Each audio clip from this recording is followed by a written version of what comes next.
bem sempre. Não são 5 pontos em ordem de importância, mas esses 5 pilares, esses 5 fundamentos, são princípios que vão fazer com que você fale bem em público todas as vezes. Adicionado, obviamente, ao treino, porque o sucesso é treino. Então vai lá. Primeiro ponto, você tem que ter naturalidade para falar. Pode acreditar no que eu estou te falando. Você tem que falar de maneira natural. Tem uma frase do Aristóteles que eu gosto muito, que é assim, ó: não fale para as pessoas, fale com as pessoas. Então, todas as vezes que você for se comunicar, você tem que ter uma retórica simples, natural, falando com as pessoas, interagindo, engajando, conversando, perguntando. Tem muita gente que fala assim: oi, tudo bem? Bom dia. Olha, nós estamos aqui agora e você vai olhar aqui de acordo com esse slide, de acordo com essa apresentação. A pessoa só está falando para uma outra, não está falando com, não está conversando, não está olhando o olho no olho. Tem um ponto aí muito importante na naturalidade, que assim, tem muita gente que tem dificuldade de olhar no olho, né? Então eu começo a olhar no olho da pessoa, eu desvio porque eu sinto vergonha. Se você olhar aqui, entre o olho e o outro tem esse espaçozinho aqui, né? Que é meio quase que na testa aqui. Se você olhar nesse ponto aqui das pessoas, vai ficar mais fácil.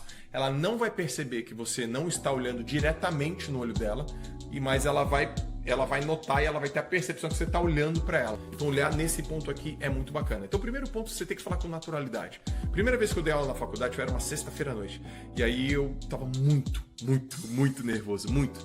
E aí eu cheguei na faculdade, eu tinha 25 anos, e eu falei assim: olha, gente, eu tô muito nervoso. Mais alguém aqui fica nervoso ao falar em público? E aí os alunos levantaram a mão. Aquela naturalidade foi muito boa, foi muito importante para mim, porque quebrou o gelo. E eu lembro que eu falei assim também: olha, como é sexta-feira à noite, se pelo menos a metade da turma ficar até o final da aula, porque o bar tá ali do lado, porque você quer sair, de repente você quer ir para sua casa, eu já vou estar muito satisfeito. E ao final, ninguém saiu e eu fui aplaudido por conta dessa naturalidade. Então, primeiro ponto, seja natural. Pode confiar em mim.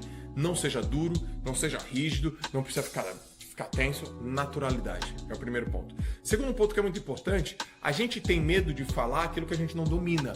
Então o segundo ponto é dominar o conteúdo. Você tem que falar sobre o que você domina. Porque as pessoas, eu tenho medo de falar em público. Todas as vezes que eu tô conversando com alguém, tô dando treino, tô dando mentoria, tô dando uma palestra, eu pergunto assim: quem é que tem medo de falar em público? Aí uma turma levanta.